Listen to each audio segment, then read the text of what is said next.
Hi guys, it's me, Afro Tarot, and I'm back doing one of my reviews, Tarot for PoC's. We're going to be looking at Tayannah McQuiller's Hoodoo Tarot. This has just arrived. Haven't opened it. Obviously, I've had to clean it down due to Corona. But in terms of actually going inside the deck, looking at the cards, that hasn't been done. And then we're going to be looking at her Sibyl Oraculum, the Oracle of Black Doves of Africa. So this isn't strictly tarot, but okay, it was designed by a woman of colour. And so we'll be looking at that as well. So the first thing, it's kind of like a bit of an unboxing as well, is the Hoodoo Tarot. Now, again, I just want to quickly do a quick disclaimer. And I think that tarot for people of colour, that is created by people of colour and represents people of colour, is extremely important. I do want to point out that the illustrator who's designed the cards is a non-black person. Okay, I think that's probably the most politically correct way to say it. I look at her and I would racialize her as white. So I know there's been some controversy around that, and some people have decided not to buy the deck because they don't feel that it's, you know, a full-blown POC deck. I am of a different mindset. Tayannah is a woman of colour. She's a black woman. I'd racialise her as black. And she has taken the tradition of hoodoo and she's formulated into tarot, and she's collaborated with a non-white person. Fair play.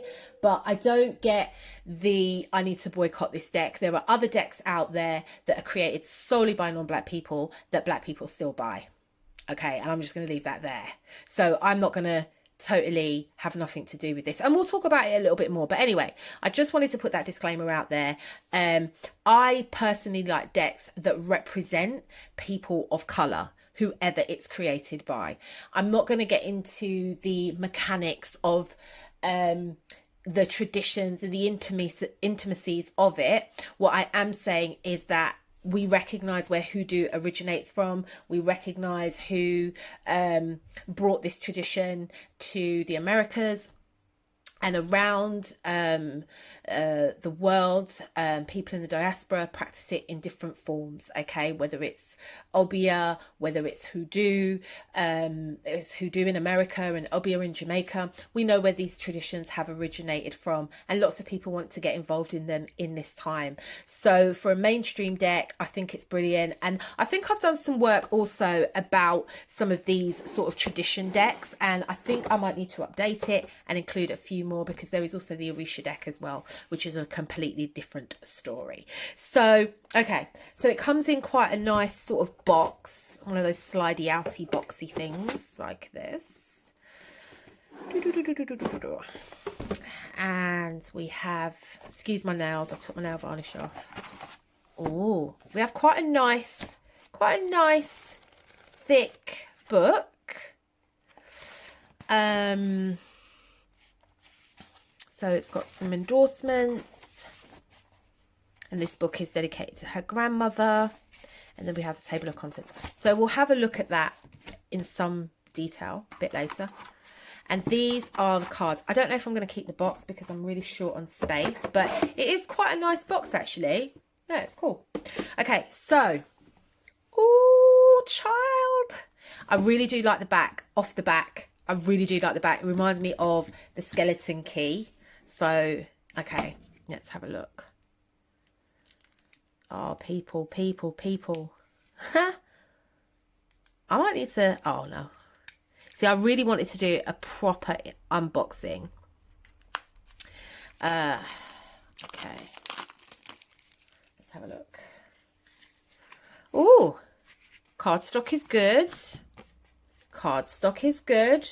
Very good for shuffling. Glossy. No gilded edges. Result.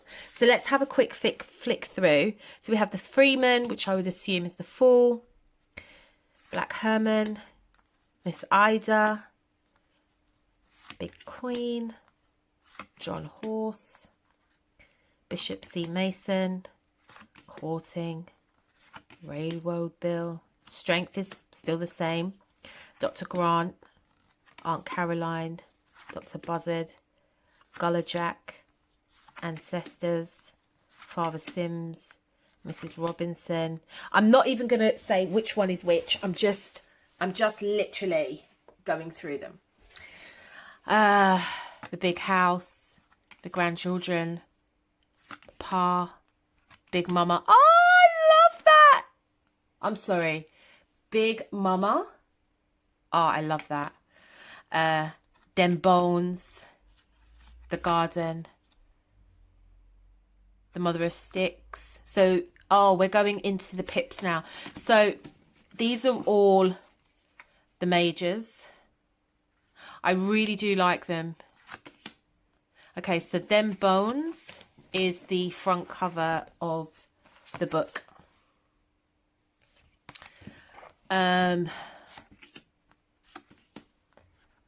Oh, these are so nice. I really, really, really like this one. Because straight away, when I see this, when I see Big Mama, I'm immediately drawn to a grandmother at church.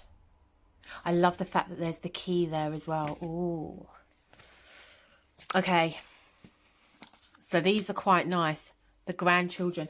And I think this is really important as well, that in our traditions, we do hold fast to family, to legacy, the big house.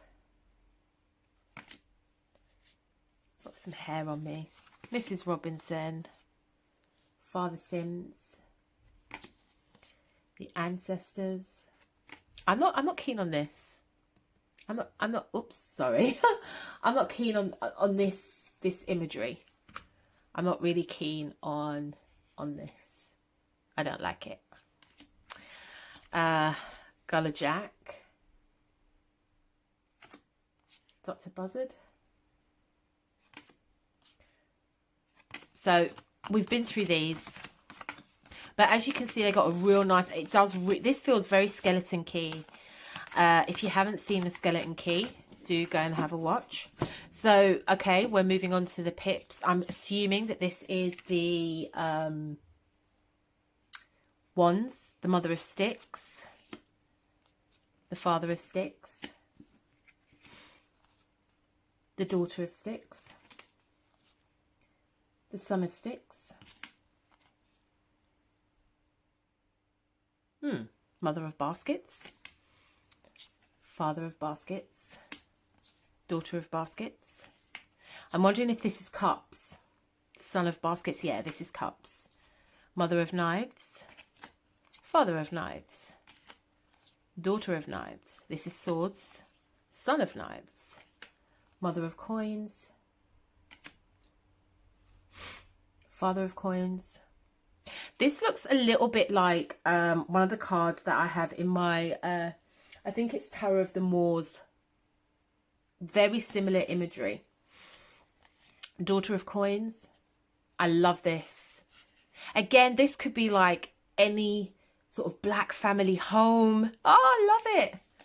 Son of Coins. Yeah, it's quite nice. And the Ace of Sticks. So I'm assuming that all the other cards are here.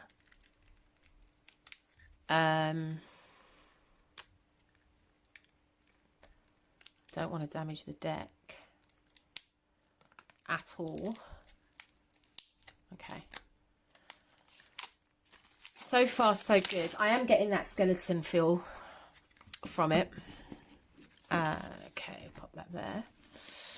And then we have the 2 of Sticks. 3. I'm just going to go through them. 4.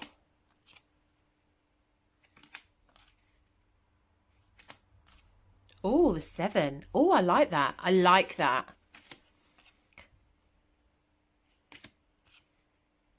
Oh, that's nice.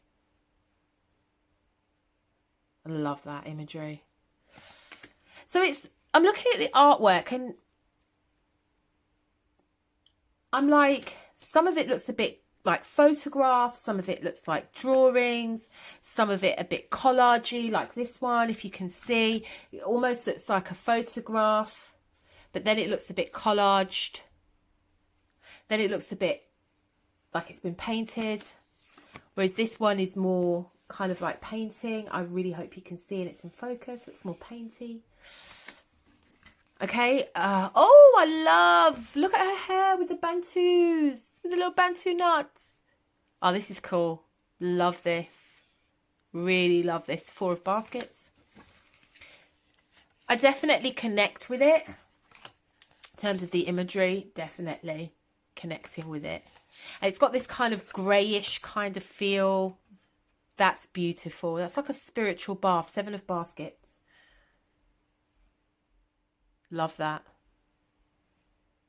I do like that. I really like this. I really like this. Is that like lavender?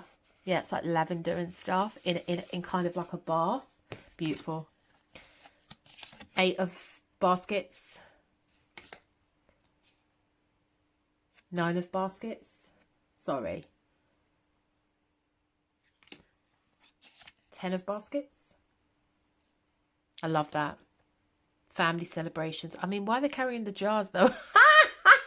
Why are they carrying the jars? Oh my goodness. I do like it, but I'm just like, yo, why they got these jars? But still, I love the imagery. Ace of Knives. That's cool. That is cool. 2 of Knives. I don't know if I like this, but, you know, not 100% sure on this imagery here. I think it's this bit here, but then I get it in terms of eyes being blindfolded and not seeing and that kind of thing. 3 of Knives. Hi, Leo. 3 of Knives. That's my cat, by the way, Leo. 4 of Knives. 5 of Knives. Oh, gosh. Love this. Love this.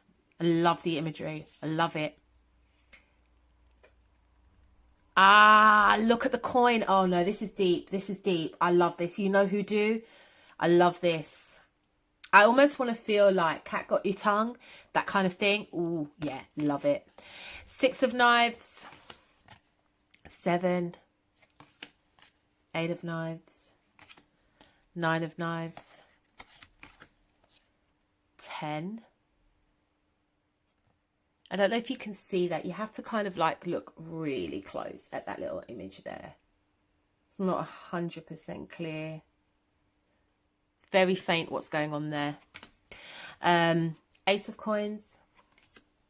2. Oh, I like this. I do like this one. Yeah, this one's nice. This one's real cool. I like the imagery of this. I like the whole kind of like, I don't know if that's money or tarot, the jar, like the, what you would expect a stereotypical kind of like root woman to look like. I mean, I'm from the UK, but this would definitely what I'd be summoning, what I'd be thinking of. So yeah, I like that. 4 of Coins. 5.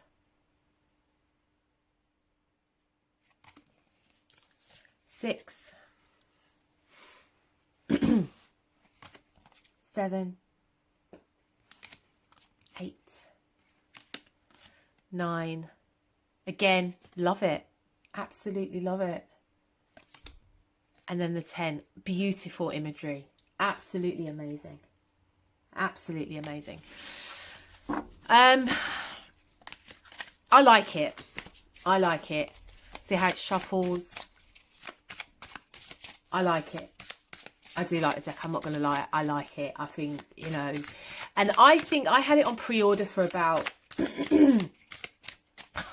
I'm sure since last August or September, around about that time. So, and I think I paid, maybe about between 15 and 18 pounds. I know it was under 20 pounds, so I don't know how much it is now. So it's not expensive in terms of some tarot decks can be like 28, 30 quid that I've paid, that I've bought off on, like, that have been mass produced and I've bought off Amazon. So I think this is quite reasonable. Yeah, it's a nice shuffle. Definitely an easy shuffle.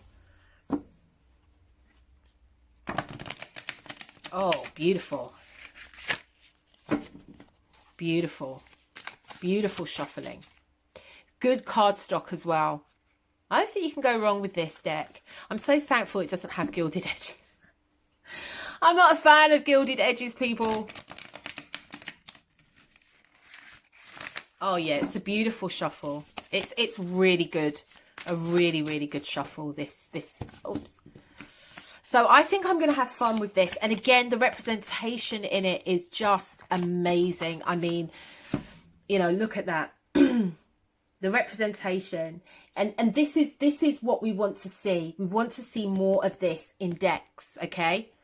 And the fact that this is coming from a tradition, such as hoodoo, it's important that it is represented. I think the artist did a fantastic job, and I think Tayannah probably played a big part in this as well. So I can't knock it. I think it is absolutely amazing. So let's have a look inside the book, and I'll just pick out a random one. Let's have a look at Black Herman. So Black Herman is the magician, and the plant that is associated with Black Herman would be snake root. Talks about his image. Black Herman is dressed in a tux. He holds a stick to the sky that says power in one hand. And it talks about who this person is. So this is Benjamin Rucker, 1892 to 1934, aka Black Herman, the most famous Negro magician in the history of the United States.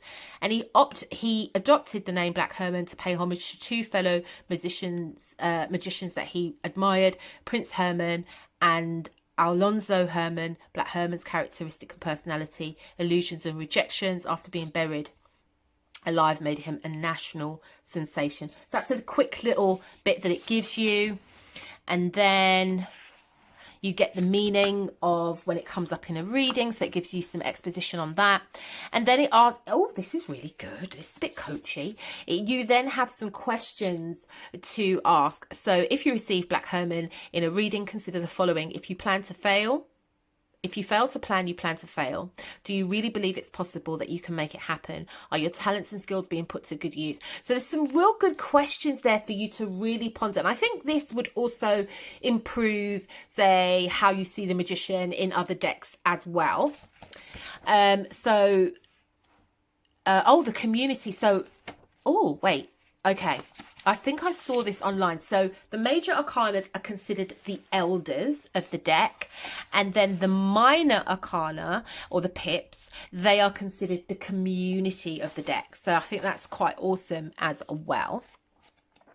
Let's have a look in the book. Let's see. So at the front of the book, you have some hoodoo spreads and sample readings, so you can see about your folks. You can speak to your ancestors through this particular deck. I mean, if that's what you choose. Yeah, this is where I get a bit skeptical, but I know that you can do ancestral readings, and if you come from a lineage of hoodoo, and this is in your generation, it's in your ancestry, perhaps you might want to use these cards to do an ancestral reading. I don't think there's anything wrong with that per se.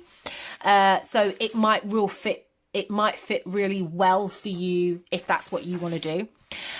So yeah, there's some questions about how you can do it all around your ancestry, and this I think is very, very important, because I think a lot of the time when people of colour approach tarot, we approach it for a lot of different reasons. But this is fantastic. This is a general message from your parental line in terms of who you are and where you live, or what ancestors are in my maternal line and what they want from me. Now, I will just say, just as a quick disclaimer, I think this is brilliant. I think that if you want to find out a little bit more about yourself, then this is a fantastic way to do it. However, if you wanted a proper ancestral reading, then I would go to somebody that specializes in that, because I don't necessarily think you can get it from tarot cards. Okay, I will just put that out there, because you will get people that will study this book, study this, and then they'll be offering ancestral readings through tarot cards. And I think if we're going to be really honest and we're going to be very open and transparent about our own traditions,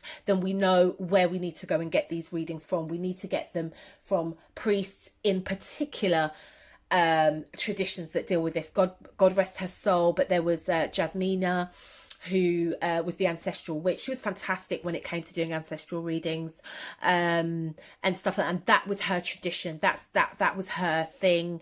And you know, she had a tatty and all that kind of stuff. So you know, I think this is good, but you know, I'd be real skeptical of people selling ancestral readings, tapping into them by tarot cards. I think it's something you can do for yourself personally, and there's absolutely no problem. But I think when you start trying to sell this commercially, then I do have kind of like an issue with that. But if it's something that you want to do,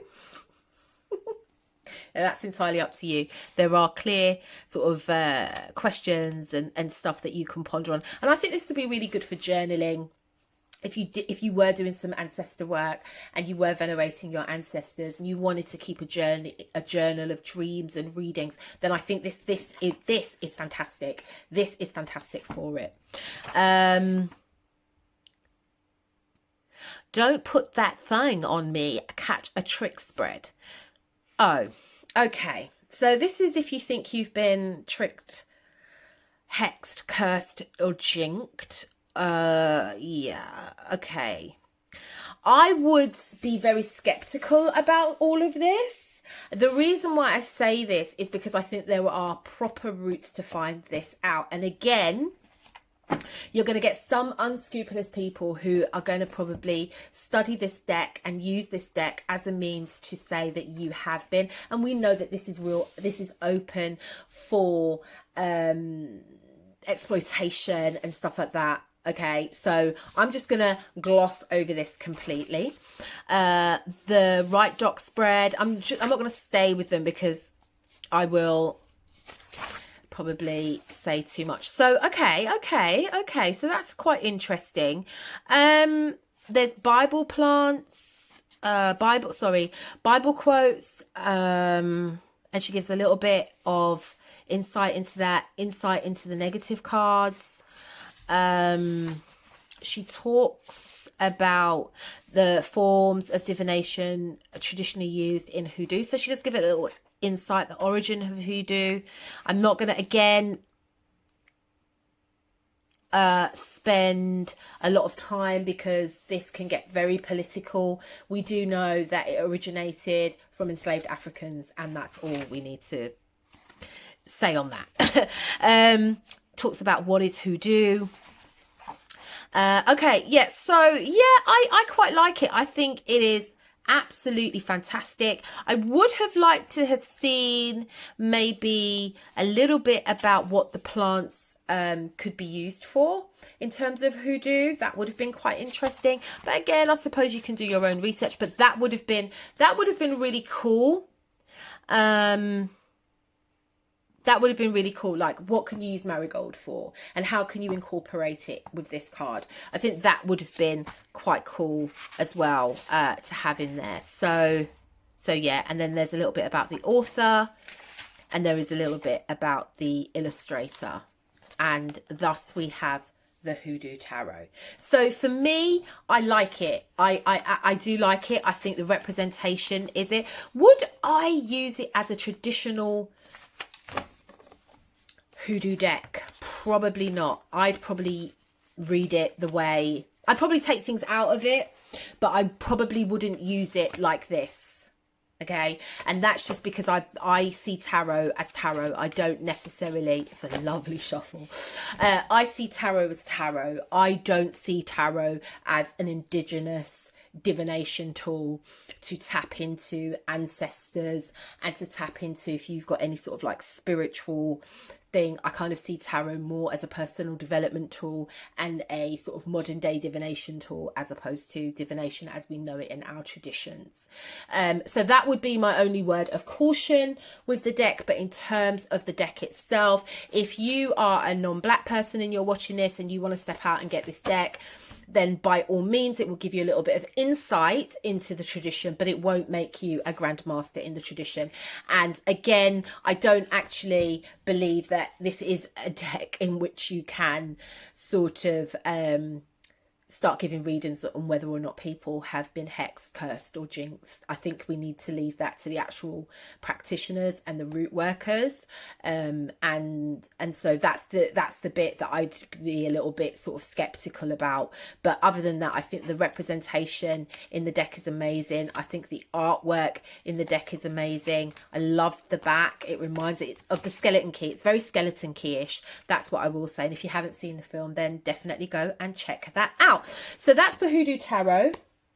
Now we're going to look at her Oracle deck, which is the Sibley Oraculum, Oracle of the Black Doves of America. So again, by the same author, by the same illustrator. And this is an Oracle deck. Now, this deck doesn't have any pictures on it. So again, if you're looking for an Oracle deck that has representation, then this deck is brilliant because it doesn't have any pictures, so it can be for all.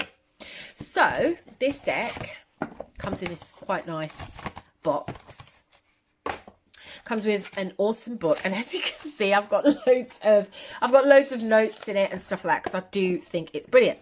So how this deck works, right? And I'm not going to go through all the cards. I'm just going to literally show you that this is another piece of art, another kit, another deck created by the same woman that created the Hoodoo Tarot. So basically what you have with the cards is you have the black cards are your issue cards. And then the copper cards are your projection. So basically your black card is, this is the issue that you have.